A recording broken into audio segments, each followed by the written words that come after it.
Hello everyone welcome to आम YouTube channel रे आज आम डिस्कस करवा +3 सेकेंड इयर थर्ड सेम उद्दिष्ट सीसी पेपर 7 यूनिट 1 प्रश्न उत्तर 4 नंबर विशिष्ट 5 नंबर विशिष्ट परीक्षा उपयोगी प्रश्न उत्तर।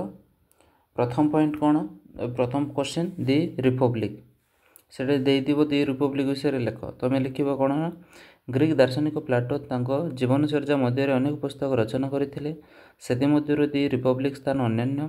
यह पुस्तक आदर्श राष्ट्र परिकल्पना न्यायिक तत्व मानवीय गुण नैतिकता उपर विशेष भाव में वर्णन कर 10टी अध्याय मध्य से राष्ट्र गठन सरकार स्वरूप न्यायिक प्रकृति समाजर गठन जीवनर दर्शन व्यक्ति और राष्ट्र मध्य संपर्क राजनीतिक लक्ष्य एवं शासकर कर्तव्य विषय विशद भाव में वर्णन कर प्लाटों द्वारा प्रणीत दि रिपब्लिक पुस्तक से समय उपाध्याय पुस्तक भाव में ग्रहण योग्य होता। राजनीतिक विज्ञान आद्य पुस्तक भाव में यह ग्रहण कर। सेकेंड क्वेश्चन प्लाटों न्यायिक तत्व कौन उत्तर हम साधारणतः प्लाटों न्यायिक तत्व सामाजिक रीतिनीति उपर पर्यवेसित समाजर कार्यात्मक विभाजन विषय में वर्णन करी प्लाटो शासक गोष्ठी सामरिक गोष्ठी उत्पादक गोष्ठी विषय सम्यक धारणा देते।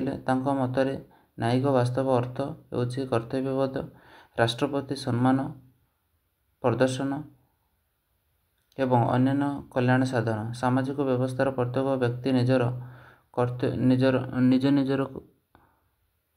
प्रदत्त कार्य को सठिक भाव में संपादन एवं कौन से व्यक्ति अन्य धारा हस्तक्षेप न करवा होछि प्रकृत न्याय। व्यक्तिर योग्यता और दक्षता अनुसार उपयुक्त स्थान प्रदान को मध्य न्याय कहुए। संक्षेप प्लाटों न्यायिक तत्व 3टी मत उपर पर्यवेसित यथा कार्यात्मक विशेषकरण अण हस्तक्षेप और समन्वय। 3 नंबर क्वेश्चन प्लाटों शिक्षा मतरे शिक्षा व्यवस्थार स्वरूप कौन उत्तर हम प्लाटों मतरे उन्नत शिक्षा प्रणाली नथिले आदर्श राष्ट्र परिकल्पना करा जाय परिबो नै सेथिपई से सार्वजनीन बाध्यतामूलक शिक्षा प्रणाली अनुसरण करने कही। प्लाटों शिक्षा व्यवस्था प्राथमिक शिक्षा उच्चतर शिक्षा यहपरी 2 भाग विभक्त करते। मूल्यबोध आधार राजनीतिक शिक्षा प्रचलन पर से प्लाटोनिक एकाडेमी प्रतिष्ठा करते। प्लाटो मध्य सरकार और राष्ट्रायत्त शिक्षा व्यवस्था प्रचलन सपक्ष में मत देते। उभय पुरुष और महिला शिक्षा व्यवस्थार समान सुजोग पर से प्रेरणा देते। सार्वजनीन शिक्षा व्यवस्था प्रचलन पूर्वक योग्य व्यक्ति चयन करने मूल लक्ष्य थिला। 4 नंबर क्वेश्चन प्लाटों दार्शनिक राजा व्यवस्था कौन राजा व्यवस्था उत्तर हम प्लाटो साधारणतः दक्ष सचोट तालीम प्राप्त उच्च शिक्षित त्यागी और ज्ञानदीप्त व्यक्ति को शासन गादी में बसाई आदर्श राष्ट्र परिकल्पना करते। उन्नत शिक्षा प्रणाली माध्यम से विज्ञ विचक्षण व्यक्ति को देशर सर्वोच्च शासन प्रदान सपक्ष में मत प्रकाश करते। प्लाटो दार्शनिक राजा जड़े त्यागबोध सन्यासी प्रतिम व्यक्ति एवं विधेय परिवार गठन ठारू दूरे रही धन संपत्ति आरोह ठारू दूरे रही एक त्यागबोध जीवन निर्वाह करुवा व्यक्ति ही राजगादी में बसी पार बोली से मत प्रकाश करते। या से दार्शनिक राजार आख्या देते। 5 नंबर क्वेश्चन प्लाटों नारी साम्यवाद कौन उत्तर हम प्लाटो आदर्श राष्ट्र गठन क्षेत्र में नारी साम्यवाद को विशेष गुरुत्व देते। परिवार गठन कर उभय पुरुष और नारी अवदान रही। प्लाटों मतरे शासन गोष्ठी परिवार गठन कले राष्ट्र कार्य अवहेला एवं नारी प्रति आसक्ति परिवार प्रति मोह इंद्रिय लालसा व्यक्ति को स्वार्थपर करें। केवल अभिभावक गोष्ठी सामूहिक इंद्रिय लालसा चरितार्थ करने सहयोगी नारी सहायता नहीं पारे जहाँ बेश्यालय कहुए या से अन्य अर्थ नारी साम्यवाद कहते। 6 नंबर क्वेश्चन प्लाटों साम्यवाद और आधुनिक साम्यवाद मध्य तुलनात्मक चिंताधारा कौन उत्तर हम केतेक क्षेत्र में प्लाटों साम्यवाद और आधुनिक साम्यवाद मध्य सामंजस्य थिबा सत्वे उत्तम मध्य अनेक प्रभेद देखा मिले। प्लाटों ସାମ୍ୟବାଦ କେବଳ ଅଭିଭାବକ ଗୋଷ୍ଠୀ ପ୍ରତି ଅଭିପ୍ରେତ ଥିଲା ବେଳେ ଆଧୁନିକ ସାମ୍ୟବାଦ ଅବହେଳିତ ଶୋଷିତ ବର୍ଗ ପାଇଁ ଅଭିପ୍ରେତ ଅଟେ। ପ୍ଲାଟୋଙ୍କ ସାମ୍ୟବାଦ ସୀମିତ ଥିବାବେଳେ ଆଧୁନିକ ସାମ୍ୟବାଦ ସମାଜର ସମସ୍ତ ଅବହେଳିତ ବର୍ଗ ପାଇଁ ଉତ୍ସର୍ଗୀକୃତ। ପ୍ଲାଟୋଙ୍କ ସାମ୍ୟବାଦ କେବଳ ନାରୀ, ପାରିବାରିକ ବ୍ୟବସ୍ଥା ଏବଂ ସମ୍ପତ୍ତି ମଧ୍ୟରେ ସୀମିତ ଥିବାବେଳେ ଆଧୁନିକ ସାମ୍ୟବାଦ ସମାଜର ପୂର୍ଣ୍ଣ ପରିବର୍ତ୍ତନକୁ ପ୍ରୋତ୍ସାହିତ କରିଥାଏ। ପ୍ଲାଟୋଙ୍କ ସାମ୍ୟବାଦ କେବଳ ଶାସକ ଗୋଷ୍ଠୀ ପାଇଁ ପ୍ରେରିତ ଥିବାବେଳେ ଆଧୁନିକ ସାମ୍ୟବାଦ ସାମାଜିକ ଅର୍ଥନୈତିକ ନ୍ୟାୟ ପାଇଁ ପ୍ରେରିତ ଥିଲା। 7 ନମ୍ବର କ୍ୱେଶ୍ଚିନ୍, ପ୍ଲାଟୋଙ୍କ ଆଦର୍ଶ ରାଷ୍ଟ୍ର ବ୍ୟବସ୍ଥା କିପରି ଥିଲା? ଉତ୍ତର ହେବ ପ୍ଲାଟୋ ତତ୍କାଳୀନ ଗ୍ରୀକ୍ ନଗର ରାଜ୍ୟମାନଙ୍କର ପରିସ୍ଥିତିକୁ ଅବଲୋକନ କରି ଆଦର୍ଶ ରାଷ୍ଟ୍ର ଆଇଡିଆଲ ଷ୍ଟେଟ୍ ପରିକଳ୍ପନା କରିଥିଲେ। ତାଙ୍କ ମତରେ ଗୋଟିଏ ଉତ୍ତମ ରାଷ୍ଟ୍ର ରାଜନୀତିମାନଙ୍କ ପାଖରେ ଉତ୍ତମ ଗୁଣାବଳୀର ପରିପ୍ରକାଶ ହୋଇଥାଏ। ଆଦର୍ଶ ରାଷ୍ଟ୍ରର ଲକ୍ଷଣଗୁଡ଼ିକ ତାଙ୍କ ବର୍ଣ୍ଣିତ ପୁସ୍ତକ ପ୍ରତିଫଳିତ ହୋଇଅଛି, ଯଥା ଫାର୍ଷ୍ଟ ପଏଣ୍ଟ କ'ଣ? ଦାର୍ଶନିକ ରାଜା ଏବଂ ଶାସନ ବ୍ୟବସ୍ଥାର ପରିଚାଳନା। ଦ୍ୱିତୀୟ ପଏଣ୍ଟ ହେଉଛି ରାଷ୍ଟ୍ର ନିୟନ୍ତ୍ରିତ ଶିକ୍ଷା ବ୍ୟବସ୍ଥା ଓ ବାଧ୍ୟତାମୂଳକ ଶିକ୍ଷାଦାନ। ତୃତୀୟ ପଏଣ୍ଟ ହେଉଛି ପାରିବାରିକ ସମ୍ପତ୍ତି ସାମ୍ୟବାଦ। ଚତୁର୍ଥ ପଏଣ୍ଟ ହେଉଛି କର୍ମଭିତ୍ତିକ ଶ୍ରେଣୀ ବିଭାଜନ ପ୍ରକ୍ରିୟା। ପଞ୍ଚମ ପଏଣ୍ଟ ହେଉଛି ଆଦର୍ଶଗତ ନ୍ୟାୟ ପ୍ରକ୍ରିୟା। ଷଷ୍ଠ ପଏଣ୍ଟ ହେଉଛି ସାମାଜିକ ସମାନତା ଏବଂ ଲିଙ୍ଗଗତ ସମାନତା। ଉପରୋକ୍ତ ଲକ୍ଷଣକୁ ରାଷ୍ଟ୍ରକୁ ପ୍ଲାଟୋ ଏକ ଆଦର୍ଶ ରାଷ୍ଟ୍ରର ମର୍ଯ୍ୟାଦା ପ୍ରଦାନ କରିଥିଲେ। 8 ନମ୍ବର କ୍ୱେଶ୍ଚିନ୍, ଦି ପଲିଟିକ୍ସ ପୁସ୍ତକ। ଉତ୍ତର ହେବ ଗ୍ରୀକ୍ ଦାର୍ଶନିକ ଆରିଷ୍ଟଟଲ ଯେତେ ପୁସ୍ତକ ରଚନା କରିଥିଲେ ସେଥିମଧ୍ୟରୁ ଦି ପଲିଟିକ୍ସ ଅତ୍ୟନ୍ତ ଗୁରୁତ୍ୱପୂର୍ଣ୍ଣ ଅଟେ। 158ଟି ରାଜ୍ୟର ସମ୍ବିଧାନକୁ ଅଧ୍ୟୟନ କରି ତୁଳନାତ୍ମକ ଦୃଷ୍ଟିଭଙ୍ଗୀ ଆଧାରରେ ଏହି ପୁସ୍ତକ ରଚନା କରିଥିଲେ। ଏହି ପୁସ୍ତକରେ ଆରିଷ୍ଟଟଲ ନୈତିକତା, ଧର୍ମ, କଳା, ସାହିତ୍ୟ, ଅର୍ଥନୀତି, ରାଜନୀତି, ବୈଜ୍ଞାନିକ ପଦ୍ଧତି, ତର୍କଶାସ୍ତ୍ର ବିଷୟରେ ବର୍ଣ୍ଣନା କରିଥିଲେ। ଏହି ପୁସ୍ତକର ମୂଳ ଲକ୍ଷ୍ୟ ଥିଲା ବ୍ୟକ୍ତିକୁ ରାଷ୍ଟ୍ରରେ ସର୍ବସୁଖ ପ୍ରଦାନ କରିବା ଏବଂ ଶୃଙ୍ଖଳିତ ସମାଜ ସୃଷ୍ଟି କରିବା। 8ଟି ଅଧ୍ୟାୟ ମଧ୍ୟରେ ଦି ପଲିଟିକ୍ସ ପୁସ୍ତକରେ ରାଷ୍ଟ୍ରର ପ୍ରକୃତି, ଉଦ୍ଦେଶ୍ୟ ଓ ସାମାଜିକ ବ୍ୟବସ୍ଥା, ରାଷ୍ଟ୍ର ଓ ସରକାର, ନାଗରିକତ୍ୱ ଆଇନ ପ୍ରଣୟନର ଧାରା, ସମ୍ବିଧାନ ବ୍ୟବସ୍ଥା, ବିପ୍ଳବର କାରଣ, ନିୟନ୍ତ୍ରିତ ଗଣତନ୍ତ୍ର ବ୍ୟବସ୍ଥା, ଉତ୍ତମ ରାଷ୍ଟ୍ର ଗଠନ ଉପରେ ବିଶେଷ ଗୁରୁତ୍ୱ ଦେଇଛନ୍ତି। 9 ନମ୍ବର କ୍ୱେଶ୍ଚିନ୍, ଆରିଷ୍ଟଟଲଙ୍କ ରାଷ୍ଟ୍ର ଓ ଏହାର ଉପାଦାନ କ'ଣ?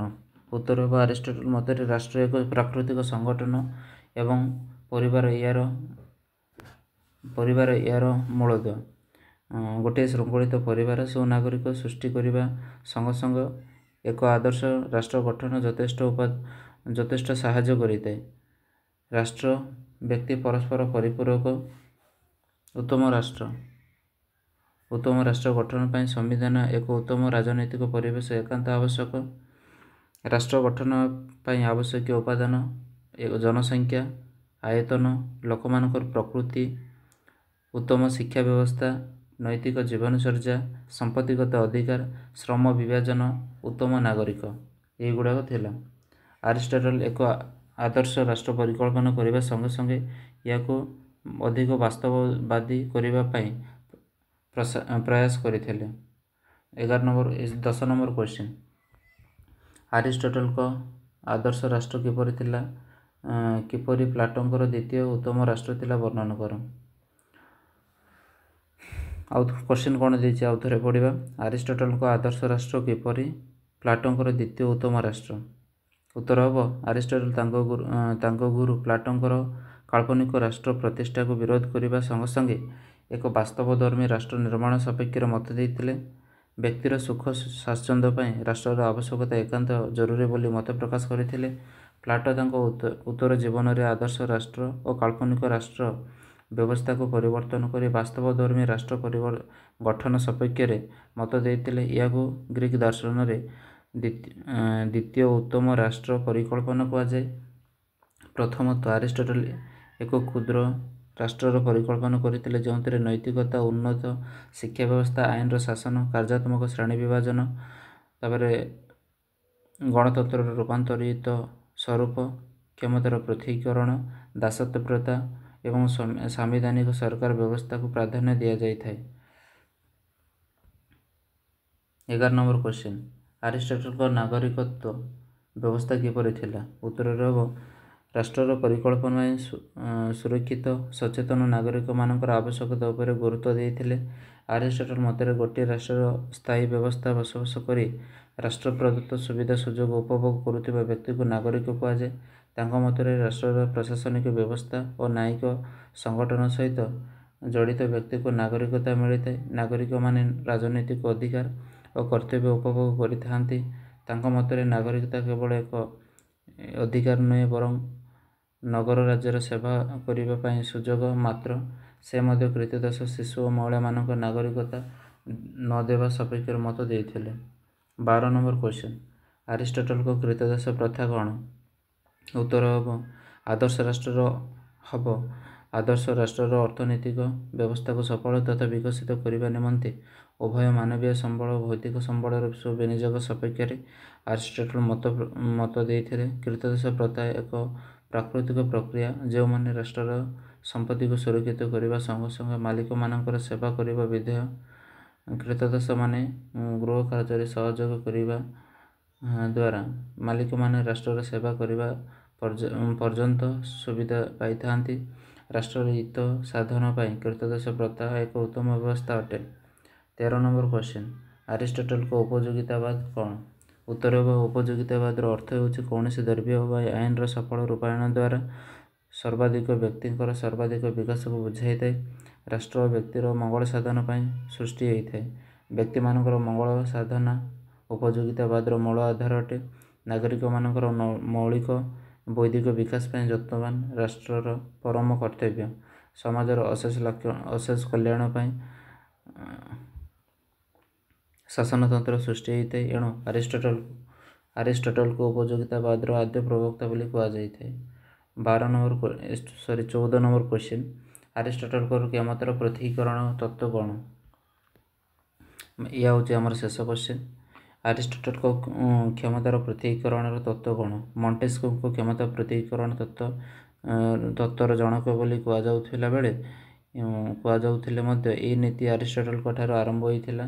ସେ ନିଜର ବିଚାରଧାରାକୁ ତୀକ୍ଷ୍ଣ ଭାବରେ ପ୍ରୟୋଗ କରି ଦୁର୍ନୀତି ନିବାରଣ ଏବଂ ସ୍ୱେଚ୍ଛାଚାରିତା ଦୂର କରିବା ପାଇଁ ସରକାରର 3ଟି ବିଭାଗକୁ ପରସ୍ପରଠାରୁ ପୃଥକ୍ କରିଥିଲେ। ବ୍ୟବସ୍ଥାପିକା, କାର୍ଯ୍ୟପାଳିକା, ନ୍ୟାୟପାଳିକା ପରସ୍ପରଠାରୁ ପୃଥକ୍ ହୋଇ କାର୍ଯ୍ୟ ନିର୍ବାହ କଲେ ସରକାରଙ୍କ ସ୍ୱେଚ୍ଛାଚାରିତା ଦୂର ହୋଇଯିବ ଏବଂ ରୋଧ ସନ୍ତୁଳନ ନୀତି ବଳରେ ପ୍ରତ୍ୟେକ ବିଭାଗ ପ୍ରତ୍ୟେକର ନିୟନ୍ତ୍ରଣ କରିବା କ୍ଷମତା ପ୍ରାପ୍ତ ହୋଇଥାନ୍ତି। ପରବର୍ତ୍ତୀ ସମୟରେ ମଣ୍ଟେସ୍କ୍ୟୁ ଆରିଷ୍ଟଟଲ ଏହି ନୀତିକୁ ଗ୍ରହଣ କରିଥିଲେ। ଏହା ଥିଲା 4 ନମ୍ବର ବିଶିଷ୍ଟ ପ୍ରଶ୍ନ ଉତ୍ତର। ପରବର୍ତ୍ତୀ ସମୟରେ ଆମେ 8 ନମ୍ବର ବିଶିଷ୍ଟ ପ୍ରଶ୍ନ ଉତ୍ତର ଆଲୋଚନା କରିବା।